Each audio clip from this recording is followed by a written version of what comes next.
Hi everyone, I'm Bonita from Pennies to Dollars and welcome to my channel.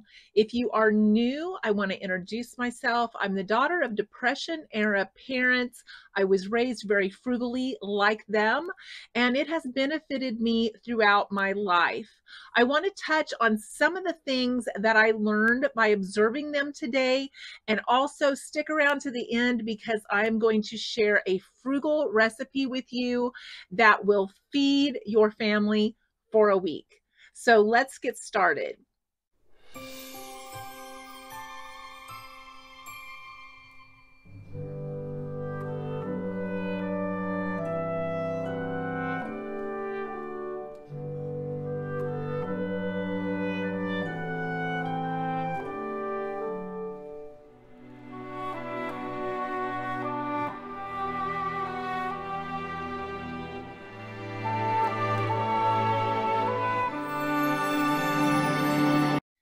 I live on less than $21,500 a year comfortably.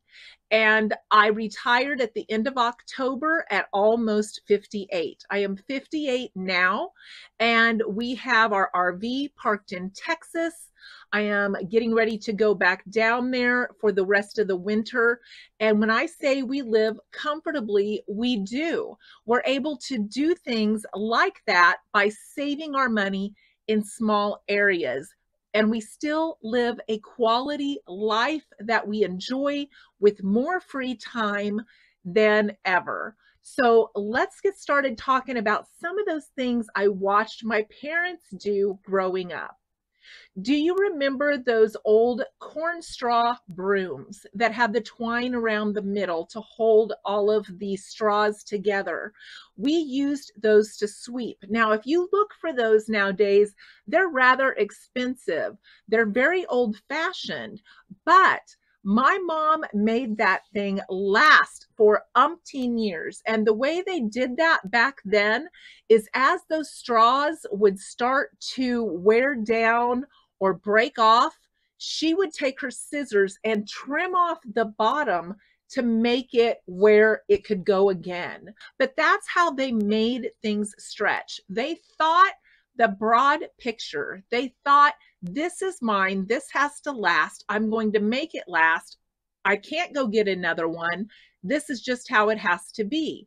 And I heard a lady yesterday on TikTok talking about like these different 4 levels of income. And basically she said the level that I'm in, that you're struggling, that you're going without, that you can't put food on the table, that you don't have a pantry backstock, and that you are working yourself to death and having to go without all the time.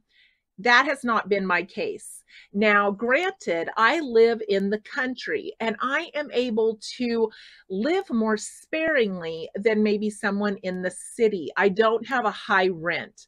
I don't have trash pickup. I don't have a water bill. And yes, I have to drive a long way to go shopping. I have to drive a long way to go to the doctor. I have to drive a long way for any of those services. But out here, I am able to look at that outlook like my mother did, that those things are not easily obtainable, and figure out how to make them last or what to do in the meantime to get by. Even Amazon out here doesn't deliver for like 5 to 7 days. I've had to change my Christmas shopping over the last few years because I can't count on them to get it here timely. So none of those things are really available out here, and that helps my outlook on not just easily buying things, clicking on things, having things delivered, or going to town. So I think if we put ourselves back in that place a little bit and think about things not being as easily obtainable, it will help us save a lot of money. I also grew up packing my lunch. I wasn't a huge meat person growing up, and mom was very concerned about packing lunches and making sure that they were safe for me to eat come noontime. So we would have like a frozen bottle of water in there to keep my food cold. And I would make like a mayonnaise and cheese sandwich every single day. And she would send me pears that she had canned over the summer. And again, I didn't like pears. I still don't particularly like pears. I could eat them, but I never really cared for them. And so that's something I had every single day. I really didn't think anything about it other than the fact of this is what we had. So this is what I was going to eat. And so that's what was packed in my lunch. And again, today we think about what we're hungry for, what we want. We run to the store if we have a craving for something. None of those things were available to me growing up, and they're still not available to me now. So I have to make do with what I have. I have a full pantry, I have a full freezer, and so I still have lots of options. I make sure that I'm well stocked, and I make sure as I am cooking things, if I run out of something, I substitute, I get creative, and I change up recipes.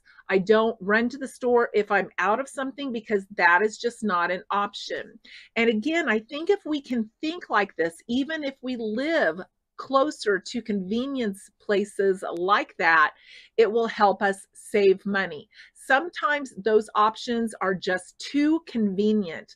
And if we make them just a little less convenient in our heads, it will save us a bunch of money.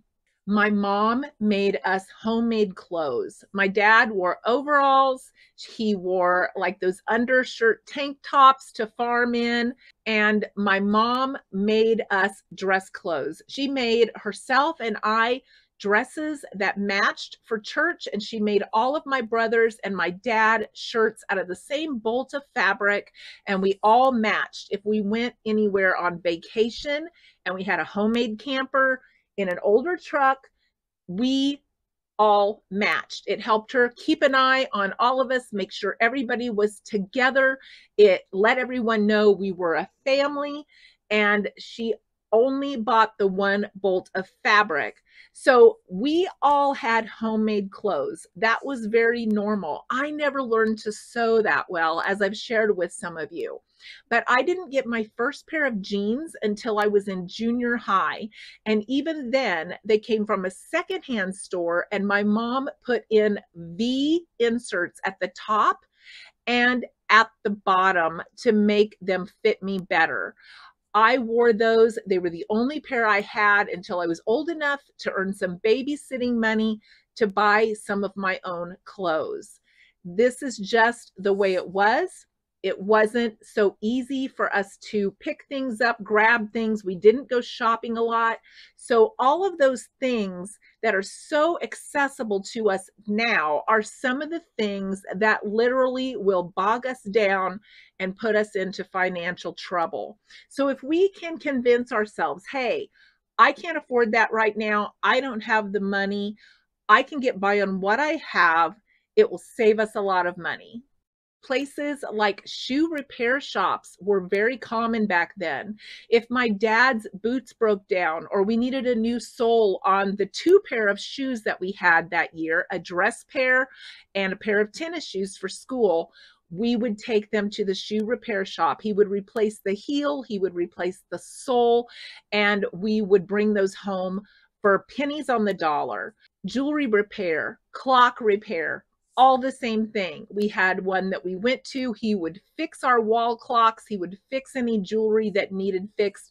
All of my mom's jewelry, except for her wedding ring, was costume jewelry.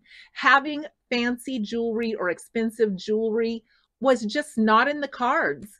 We didn't think about having those extra things. You were going to be working in that jewelry. So why would you have it? No one's going to see it. You're out here scrubbing things, baling hay, feeding the chickens. Expensive jewelry was not necessary. It was not needed. And even the wedding bands were very, very simple because you didn't want them to catch on things while you were working. So you wore things very simply. My dad never had a wedding ring, and he always said they were dangerous. They could get caught in machinery when he was repairing a tractor. He didn't want one. It wasn't necessary. And a lot of those things were just not in the budget. And that's why a lot of things were just not purchased. Nowadays, we think all of those things are a necessity, and we will go into debt to make sure that we have them. Even during the Depression, there were no soup lines out here. There was not food being given out. We had to rely on ourselves. The city was too far for those kinds of things. So when you see some of those pictures of people standing in suits for soup lines, those were big city areas. When you see the old dusty farmer in the overalls, that's the way it looked out here in the country. We had to grow our own food. We had to rely on ourselves, and we relied on neighbors, and they relied on us. If things needed to be done, like roofs replaced, animals being butchered, we called on neighbors, they called on us. This was a Depression era norm that is still done today in my area. Neighbors helping neighbors. If you have a disaster of any sort out here, like a tornado or an ice storm or anything that's destroyed parts of your property, the neighbors will be the first ones there to help you clean up and help you restore your home. So this year going forward, I am going to do more homemade spices as I need them. Things like allspice, pumpkin spice, onion soup mix. Those can all be made at home with spices that we already have. And I'm going to share with you in this next video a pork roast recipe. Some of us stay away from pork. Maybe we really don't know how to cook it or how to make it taste good. You can get one and just think, wow, this doesn't taste that great. But I'm going to share a great recipe with you that is actually my middle son's recipe that he served to us at Thanksgiving. And it is delicious, economical, and again, it will feed us for a week or more. So here it is. Pork is some of the cheapest meat that you can buy right now. You can buy cubed pork steak, you can buy ground pork, and it's so versatile. There's so many things that you can do with it. This is about a 4-pound roast. It's going to feed us the entire week, and it was less than $10 at $2.49 a pound. We're going to use a recipe that my son used at Thanksgiving. It's absolutely delicious. And what you need for that is some chicken broth. I'm using homemade, some Cajun seasoning, a stick of butter or margarine, and molasses. So let's get started with this recipe. You're going to love it. You can use it on the side of a taco bowl. You can use it with a potato and a vegetable and just eat it regular. You could put it in a stir fry. So many things you could do with pork, just like you would use chicken. The first thing I did was trim off as much fat as I could, and you know me, I've saved it in a pan, and we're going to cook that and make some broth and freeze that up. We don't want to waste anything. Now, to cover this with my Cajun seasoning, I have thoroughly covered it with the Cajun seasoning. Now we're going to sear it on both sides. It was a tight fit in the cast iron skillet, but while it's searing on that side, I'm going to cover the next side with the Cajun seasoning. And that way, when it's time to flip it, I'll have that flavor on both sides really, really well. I'm not a spicy person, but I did really like this. And with the other things we're going to put in it, like the molasses, it will offset that spicy flavor so it's not so hot.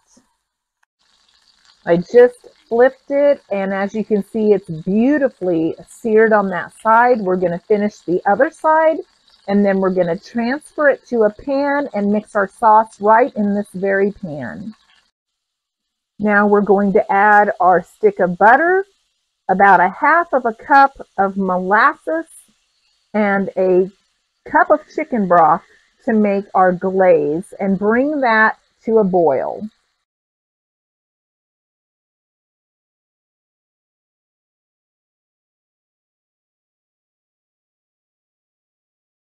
I've poured the sauce over the top of the pork and it is smelling delicious, and we're just going to cook it on low, basting it every so often until it is fall apart, tender, and serve it right in the juice. I hope you enjoy. I hope you enjoy that recipe. And back to the spices. Did you know that allspice is only 1 teaspoon nutmeg, 1 teaspoon ground cloves, and 1 teaspoon cinnamon? And we're buying this stuff. They package it up and sell it to us for a lot of money, and we can make those at home. We already have those. And pumpkin pie spice is only 4 teaspoons cinnamon, 2 teaspoons ground ginger, 1 teaspoon ground cloves, and a half of a teaspoon nutmeg. Now, the next time you run out of those spices, let's just whip those up at home this year and save ourselves some money. Many of the things that they sell us are super easy. And I challenge us this year to learn how to do more of those things at home to save ourselves a bunch of money. We all know how much spices cost, and that can sometimes be almost a $5 bill. So if this has brought you value, I hope that you will subscribe and stick around. And thank you for watching today, and I hope to see you in the next video.